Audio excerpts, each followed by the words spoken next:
Alright, so what you see now is the finished project of one of the sailboats that I have created. You'll see that there's a sailboat and some waves and some great texture here in the background piece, and the words "you are creative." So this is one example of what we can do. Let me show you another. Here's another example of two sailboats. So you can see a lot of variations in what we can do here. It can translate to mother and daughter, friendship, just a best friend, a companion in life, God, and you being the smaller sailboat and him guiding you. Again, you'll see the texture, you see the waves, you see this little, I guess you would call it kind of a intentional message, be still my heart. And again, just playing with color and texture and words that really help encourage you and deepen the meaning of your art. So this first step is taking a piece of particle board, and what I've done is I've actually, like I said, I've gone to Home Depot, and they have this place called the cull area, where it's a defect wood or wood that's been brought back and is unused, but they can't resell it, so they sell it for dirt cheap, and literally, I want to say, $1, even less than that. And then what they'll do is they'll cut it down for you to size for anywhere between 25 cents and 59 cents. You can also, I'm not sure about Lowe's. You might want to try that. Whatever is in your area, that would be the place where contractors go get their lumber. I would say go visit them and see whether they have a kind of throwaway pile that you can kind of rummage through. So here's mine. You'll kind of see, let me put this a little closer. What I've done is I've put a bunch of paper underneath, and just for sake of time, I've covered it already, but I'll take lots of random pieces of scrapbook paper or paper that I've painted on, like watercolor paint, and this would be something that you would be doing on your own, or if you're teaching a class, you'd do that. You'd put it down on your wood, so it would be this color wood, and then you would glue it on. You can use Mod Podge. I actually used Elmer's glue, believe it or not, because I have a 9-year-old, so I always have glue hanging around. Sometimes I can get to that quicker than I can get to Mod Podge. And so I take that, I glue down the pieces, and then I use what's called a brayer, and I just seal it down onto the wood. I let it dry, and then I cover it all with Artist Loft white acrylic gesso.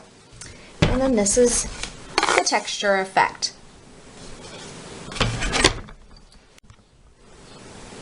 So now that the gesso has completely dried, I'll go ahead and start with my next step. I have kind of this spongy material, but you can use sponges like you have.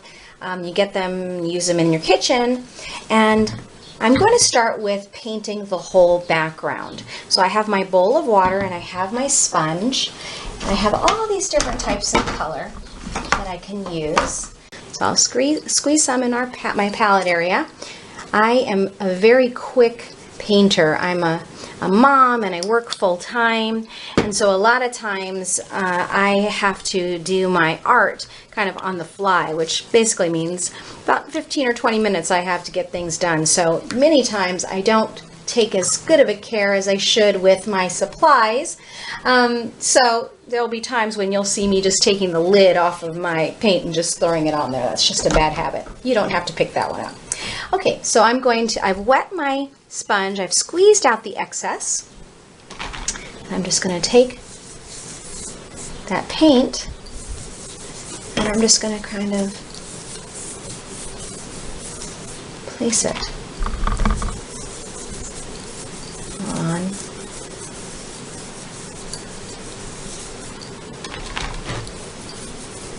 my wood. You can do a couple different motions with it. I'm doing just kind of a circular motion. And I can start to notice already how my mind is starting to calm as I do this.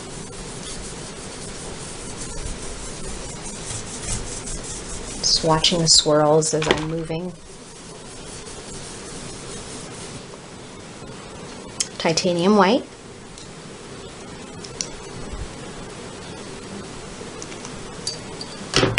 And I would just use another part of my sponge. This time I won't dry, I'll just use the dry part of my sponge. And just dab it on there. See the movement that it brings. See, you can have it this way. You can also look at it, turn it this way, and maybe you might like how that texturing looks from this angle, or from this angle, or from this angle.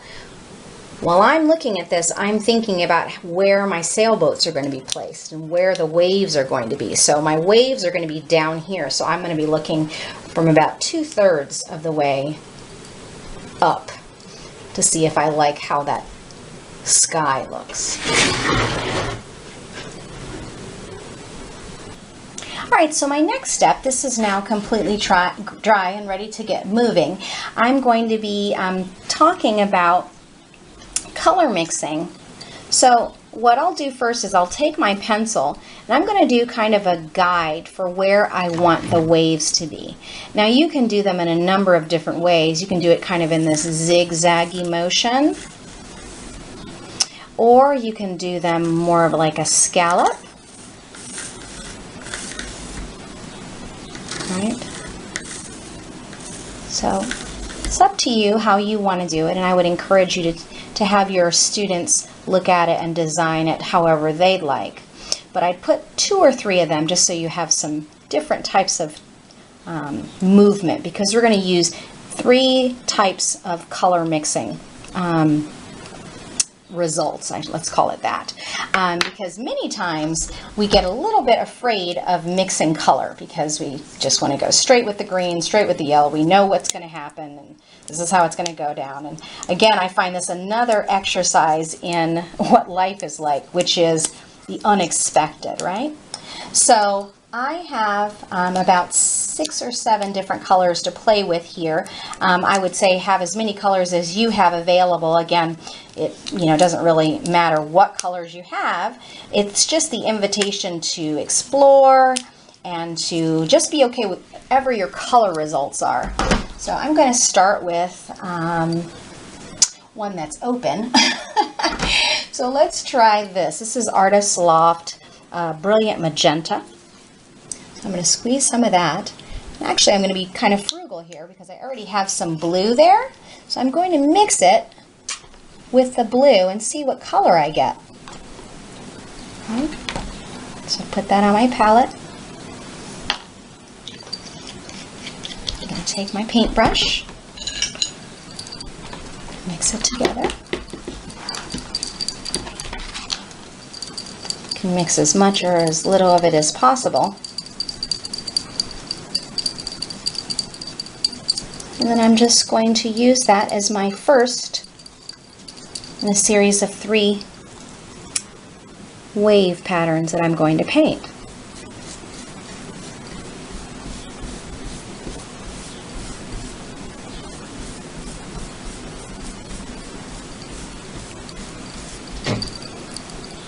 Then I'll pick my next colors. So for this one, I'm going to use ivory.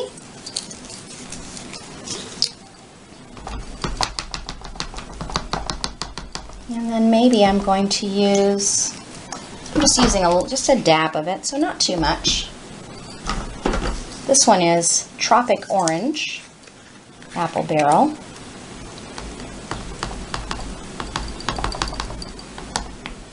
Again, oops, see how that fell down there.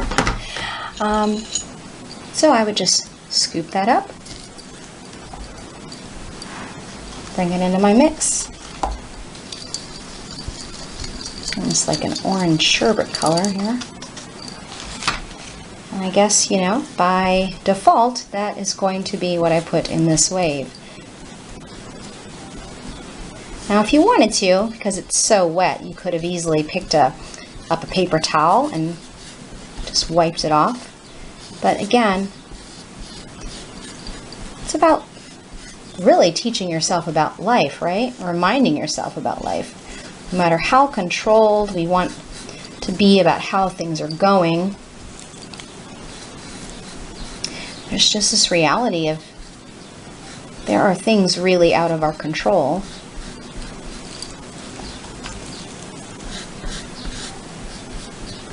And yet we trust that God has things under control. So again, using that pencil as a guide, but not feeling necessarily confined by it.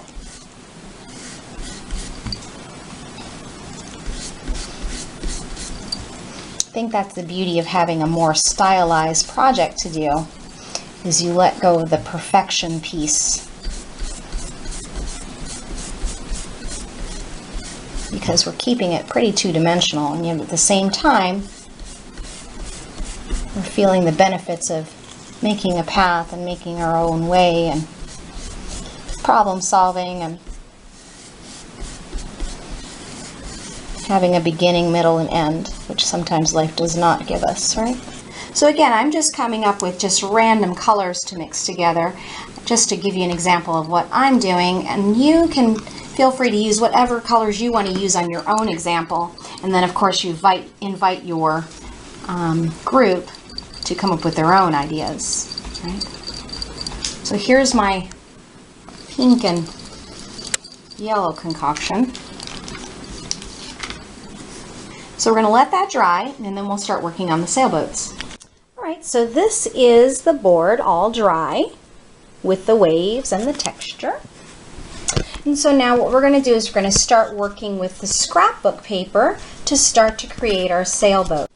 I'm going to again use my pencil as a guide, and you can decide whether you now want to put 2 sailboats or just 1 sailboat, make them large or make them small. So it's kind of a half semicircle, that's what we call it. And then you can decide whether or not you want to put a mast. Again, these are just little guides. You don't have to keep it in this particular space, just to kind of give you a sense of where you want to go with the piece. So that'll be mine right there. Of course, we could put something there too if we wanted to. I'm trying to decide whether or not I want to do that.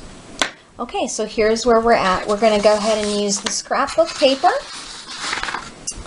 And of course we need the Elmer's glue or the Mod Podge.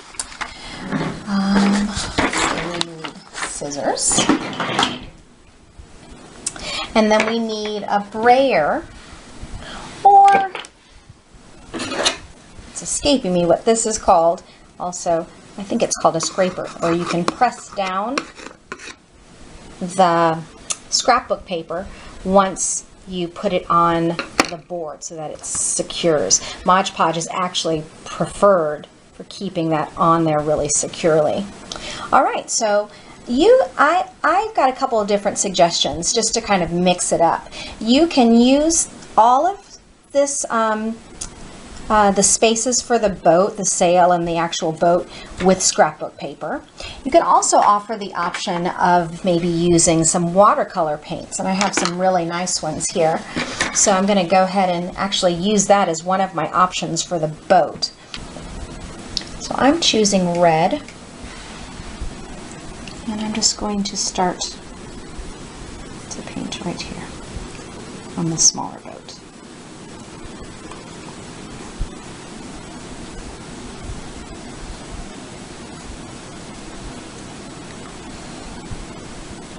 I'll go ahead and let that dry, and I'm going to start picking my papers for the rest of the boat.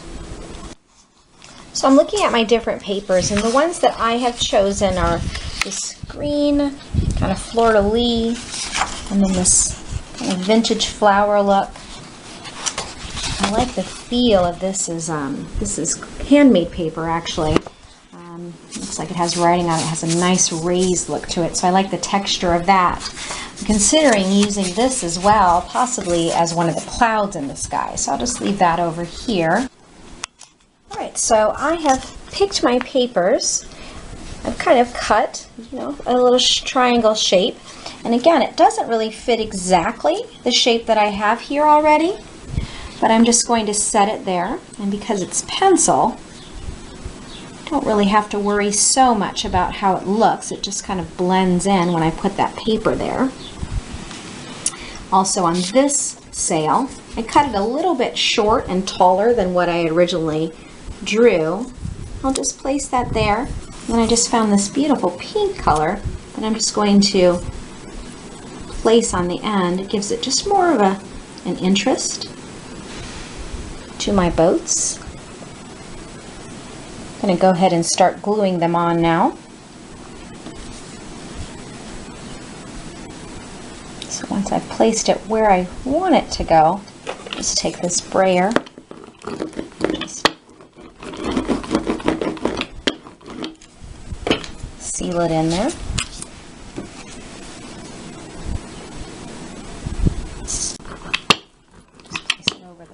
See how the brayer actually kind of moved it, and I like it even better. Alright, so we have those sails on.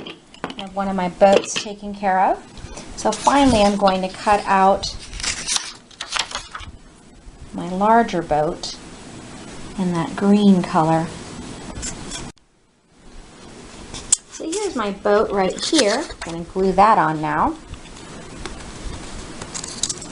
A lot of what I find about art to be true is as you let yourself play a little bit, you give yourself the freedom to just kind of go with your intuition. You know, at the very beginning it can sometimes feel a little intimidating to do that. Believe me, I've taken a ton of online classes where I end up not even trying the project because it's just way, I don't know, calling kind of deeper part of my intuition that maybe I'm comfortable with. I'm not really sure what it is because I keep coming back to this playful feel of art. But there we have it here. And as you can see, got lots of color, lots of texture. So in order to have this pop out a little bit more, I will use a Sharpie, so just your regular black Sharpie. And I go around and I just outline everything. So I'll start with the sails. So then our last part of this project is putting some sort of intention. So either writing something up here or putting something in the clouds. So I'll just kind of do something right here. It's probably not going to work. I need to find another Sharpie. Let's see if this one will work better. You can feel free to put little bubbles or maybe even a butterfly.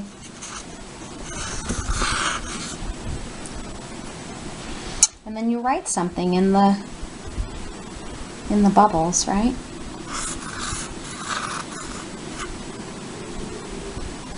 So I'm going to put find peace.